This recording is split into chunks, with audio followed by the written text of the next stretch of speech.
झारखंड विधानसभा चुनाव की तारीखों का ऐलान जो है हो चुका है और 2 चरणों में झारखंड विधानसभा चुनाव की जो है वोटिंग होगी।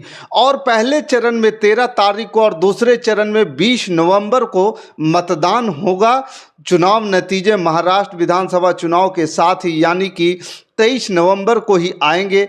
ऐसे में यह पहले से तय माना जा रहा था कि चुनाव का ऐलान कभी भी हो सकता है और अब चुनाव की तारीखें जो है सामने आ चुकी है। ऐसे में सवाल एक जो उठ रहा है वो यह है कि क्या एक बार फिर इंडिया गठबंधन की सरकार झारखंड में बनने जा रही है। तो इस खबर में हम आपको बताएंगे कि इस बार झारखंड में किस दल की पलड़ा भारी दिख रहा है और बीजेपी क्या रणनीति बना रही है और जेएमएम की तरफ से क्या कुछ तैयारियां की गई है। दोस्तों नमस्कार, मैं हूं पवन चंचल और आप देखना शुरू कर चुके हैं जनजोश न्यूज़। अगर आप इसे फेसबुक पे देख रहे हैं तो फॉलो कीजिए और यूट्यूब पे देख रहे हैं तो सब्सक्राइब कीजिए।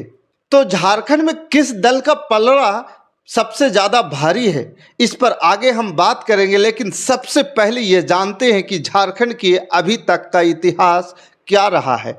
तो मैं आपको बता दूं कि झारखंड राज्य 2000 में अस्तित्व में आया और शुरुआत से राज्य में राजनीतिक अस्थिरता का दौर जो है शुरू हो गया। शुरुआती 14 साल में झारखंड ने 10 सीएम देखे हैं और एक बार तो निर्दलीय चुनाव जीते मधु कोड़ा सीएम बन गए। उन्होंने 2 साल तक सरकार चलाई। सबसे बड़ी बात, उनकी सरकार में जो लोग मंत्री बने वो या तो निर्दलीय जीत कर आए थे या फिर उनकी पार्टी को 1 या 2 सीट मिली थी।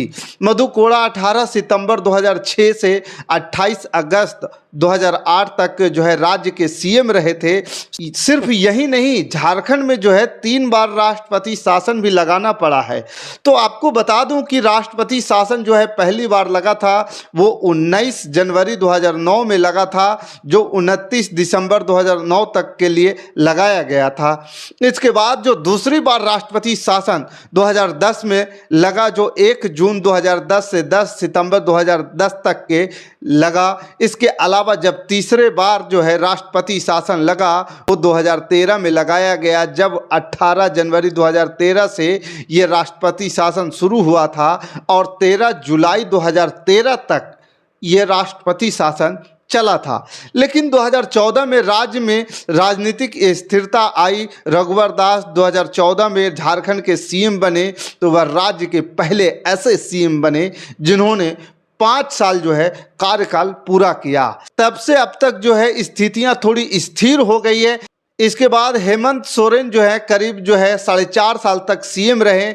इसी बीच जो है 5 महीने के लिए चंपई सोरेन सीएम बने और 5 सालों से इंडिया गठबंधन के राज्य में सरकार है और इस समय हेमंत सोरेन ही खुद मुख्यमंत्री हैं। हेमंत सोरेन भी पूरा 5 साल का कार्यकाल पूरा करते अगर उन्हें जेल न जाना पड़ता तो। आप यह जानते हैं यह मामला जो है काफ़ी गरमाया रहा। ईडी सीबीआई इस सब के चलते हेमंत सोरेन को जो है जेल जाना पड़ा और उसके बाद उन्हें अपनी जो कुर्सी है वो कुछ महीनों के लिए चंपई सोरेन को सौंपना पड़ा और उसका खमियाजा भी उन्होंने भुगता और चंपई सोरेन ने पार्टी छोड़ दी और बगावत कर दी। और इससे कहीं ना कहीं अब जेएमएम पर ऐसा माना जा रहा है कि इसका प्रभाव पड़ सकता है। लेकिन जिस तरह से जेएमएम ने तैयारियां कर ली है, जिस तरह से जेएमएम हेमंत सोरेन के नेतृत्व में, कल्पना सोरेन के नेतृत्व में चंपई सोरेन की मुसीबतें बढ़ता दिख रहा है, उससे यह मानकर चला जा रहा है कि चंपई के जाने से जेएमएम का कोई खासा नुकसान नहीं होने वाला है। उल्टा चंपई को नुकसान होगा, क्योंकि चंपई बीजेपी में चले गए, इसके लिए जो है बीजेपी को भी नुकसान हो सकता है। लेकिन फिलहाल बात अभी हम पिछले चुनाव की कर लेते हैं। कितना किसके पास सीट्स आई थी इस पर भी बात करते हैं। बाकी की संभावनाएं हो रही है, इस पर हम आगे और चर्चा करेंगे। तो मैं आपको बता दूं कि अभी हेमंत सोरेन के सामने सत्ता बचाने की चुनौती है। अगर हम 2019 के झारखंड विधानसभा चुनाव की परिणाम की बात करें तो राज्य में कुल 81 सीटें हैं। इन 81 सीटों में जब 2019 का जो परिणाम थे उस जेएमएम के खाते में 30 सीटें आई थी और बीजेपी 25 सीटों पर सिमट गई थी। कांग्रेस 16 सीट जीती थी, यानी कांग्रेस तीसरी पार्टी बनकर उभरी थी और जेवीएम 3 सीट पर सिमट गई थी। आजसू के तो मात्र 2 सीटें आई थी और आरजेडी भी सिर्फ 1 सीट जीत पाई थी। एनसीपी भी 1 सीट जीत पाई थी, सीपीएम भी 1 सीट जीत पाई थी और निर्दलीय 2 सीट जीती थी। अब जैसा कि आप जानते हैं कि एनसीपी के अब बंटवारा हो चुका है, इसका खामियाजा बीजेपी के और जेएमएम दोनों को शायद भुगतना पड़ सकता है। तो अब बात करें कांग्रेस जेएमएम और आरजेडी के गठबंधन में चुनाव लड़ी थी, यानी कि ये जेएमएम के साथ ही थे, तो कांग्रेस और आरजेडी की जो सीट थी वो जेएमएम को मिल गई और इस गठबंधन को कुल 46 सीटों पर जीत मिली थी, यानी बहुमत से 5 सीट ज़्यादा मिली थी इस गठबंधन को। और इस बार भी हालात से ज़्यादा बदलाव आता दिख रहा है, यानी पुरानी वाली स्थिति है जेएमएम के साथ वही कांग्रेस है। और इस बार जो पिछले जितने भी चुनाव रहे हैं, चाहे वो लोकसभा चुनाव हो या जम्मू कश्मीर के नतीजे रहे हो या गठबंधन की अच्छी खासी संख्या मिली हो, यह हमने देखा है कि हरियाणा की बात इसलिए नहीं करेंगे क्योंकि वहां के नतीजों पर सवाल खड़े हो रहे हैं। लगातार वैसे भी वहां पर कांग्रेस गठबंधन में नहीं थी, अकेले थी। फिलहाल बात गठबंधन की कर रहे हैं, जो जम्मू कश्मीर में गठबंधन की को अच्छा खासा आंकड़ा मिला है और ऐसी स्थितियां झारखंड में भी बनती हुई दिखाई दे रही है।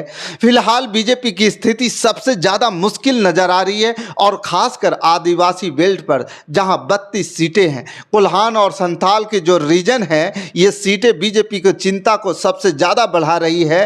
अब आप कहेंगे कोल्हान कैसे बढ़ा सकता है, वहाँ से तो चंपई है और चंपई को कोल्हान का टाइगर कहा जाता है और चंपई अब बीजेपी के साथ हैं। तो मैं आपको बता दूं कि यही सबसे बड़ी टेंशन है, क्योंकि चंपई से अब झारखंड की जनता नाराज हो चुकी है, क्योंकि जिस तरह से उन्होंने हेमंत सोरेन के साथ जेएमएम के साथ जो दगा किया, विश्वासघात किया, उससे जनता के अंदर खिलाफ नाराजगी और इसका नुकसान चंपई को भी होगा, क्योंकि चंपई बीजेपी में है इसलिए बीजेपी को भी होगा। तो अगर 2019 की हम बात करें तो इस बेल्ट पर 2019 के विधानसभा चुनाव में बीजेपी को सिर्फ 4 सीटों पर ही जीत मिल पाई थी। 1 सीट जेवीएम को और 1 सीट पर निर्दलीय उम्मीदवार चुनाव जीता था। 26 सीटें कांग्रेस जेवीएम गठबंधन के हिस्से में गई थी, जिसमें से कांग्रेस को 5 और जेवीएम ने 21 पर जीत हासिल की थी। और इस बार भी संथाल और कोल्हान रीजन में बीजेपी की स्थिति बेहद कमजोर दिखाई दे रही है। बीजेपी ने इसी के चलते, मतलब इसी परेशानी को, इस कमजोरी को ताकत में बदलने के लिए, मजबूती में बदलने के लिए कोल्हान रीजन के जेएमएम नेता चंपई सोरेन को अपने पाले में किया।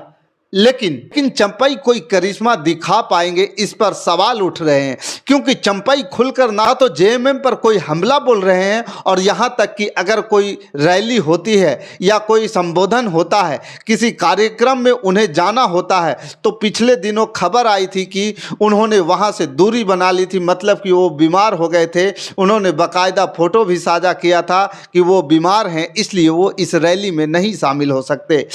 हालांकि वर्चुअली उसमें वो शामिल हुए, लेकिन उन्होंने ना तो हेमंत सोरेन के खिलाफ कुछ बोला, ना कल्पना सोरेन के खिलाफ कुछ बोला।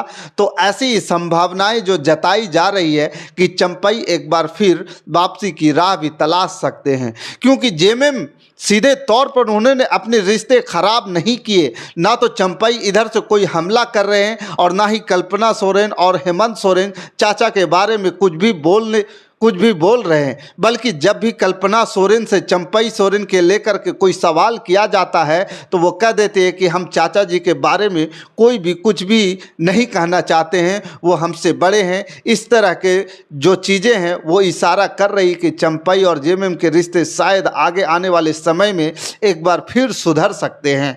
लेकिन चंपई और जेएमएम के रिश्ते भले ही सुधर जाए, लेकिन चंपई इधर आने से बीजेपी और उनके अपने यानी कि बीजेपी के दिग्गजों के रिश्ते यहाँ पर बिगड़े हुए नजर आ रहे हैं। चाहे वो अर्जुन मुंडा हो या बाबूलाल मरांडी हो, ये सभी दिग्गज नेता जो है बीजेपी से नाराज हो गए हैं। जब से चंपई को बीजेपी में शामिल किया है, क्योंकि लगातार ये जो नेता हैं वो चंपई के बीजेपी में शामिल होने का विरोध कर रहे थे। हालांकि बीजेपी आला कमान ने उनकी बात को अनसुना किया और उसको अपने बाबूलाल मरांडी को दिल्ली बुलाया और उन्होंने समझाने की कोशिश की, और बाद में खबर आई कि चंपई आखिरकार बीजेपी में शामिल हो चुके हैं। इसका नुकसान अब बीजेपी को उठाना पड़ सकता है, और बीजेपी के लिए सिर्फ एक यही चुनौती नहीं है, उसके अलावा सबसे बड़ी चुनौती उसके खुद के सहयोगी बन गए हैं। क्योंकि इधर चिराग पासवान ने भी कह दिया है कि अच्छी खासी सीट्स पर चुनाव लड़ना चाहते हैं। दूसरी तरफ जीतन राम मांझी ने भी ऐलान कर दिया है कि वह भी कम से कम 5 सीट पर चुनाव लड़ेंगे। यहाँ पर बीजेपी भी जो है आजसू और जदयू के अलावा किसी और को सीट नहीं देने को राजी है। यहाँ तक कि हेमंत बिश्व शर्मा से भी जब सीट बंटवारे को लेकर के सवाल किया तो उन्होंने आजसू का जिक्र किया, जदयू का जिक्र किया, तो कितनी सीट जो मिलने वाली है। लेकिन जब चिराग पासवान को लेकर उनसे सवाल किया गया तो उन्होंने सवाल का जवाब देने के बजाय टाल दिया और कह दिया कि यह मतलब नहीं है, मैं गणित में नहीं पढ़ना चाहता हूं, किसको कितनी सीट दी जा रही है, मतलब सिर्फ इतना है कि एनडीए को एकजुट होकर के लड़ना ही है और लड़ना होगा और गठबंधन में रहकर ही चुनाव लड़ना है। यानी वो सवाल से बचते हुए नजर आए और इसी वजह से माना जा रहा है कि हो सकता है चिराग पासवान भी नाराज हो सकते हैं, क्योंकि उन्होंने साफ साफ यह कह दिया है कि अगर एनडीए उनके मन मुताबिक उनको सीट्स नहीं देगा, बीजेपी उन्हें सीट्स नहीं देगी, तो वो अलग भी लड़ सकते हैं। क्योंकि उनका जो गठबंधन है वो सिर्फ बिहार के अंदर है और बिहार से बाहर कोई लेना देना नहीं है, और वो उनकी पार्टी पूरी तरह से स्वतंत्र है। तो यहाँ पर बीजेपी हर तरफ से घिरी हुई जो है नज़र आ रही है। जेएमएम झारखंड की जनता पहले से ही नाराज है, अच्छी स्थिति बीजेपी की है नहीं, और उसके अलावा चंपई सोरेन के वजह से जनता नाराज है। तीसरा, जिस तरह से हेमंत सोरेन पर आरोप लगाकर उन्हें जेल भेजा गया, उसके चलते एक सहानुभूति भी है जनता जेएमएम के साथ, और एक चौथी बात है कि उसके खुद अपने नेता बीजेपी और सहयोगी दोनों ही कहीं ना कहीं छुटके हुए और नाराज नजर आ रहे हैं। तो इसी वजह से जानकार दावा कर रहे हैं कि हो सकता है झारखंड में इस बार जो नतीजा है वो कुछ और दिखाएगा, उसकी तस्वीरें कुछ और होगी, कुछ नई तस्वीरें उभर करके आ सकती है। बाकी इस खबर के प्रति आपका क्या विचार है, आप हमें कमेंट कर जरूर बताइएगा। हमारे साथ बने रहने के लिए धन्यवाद। जय हिंद, जय भारत।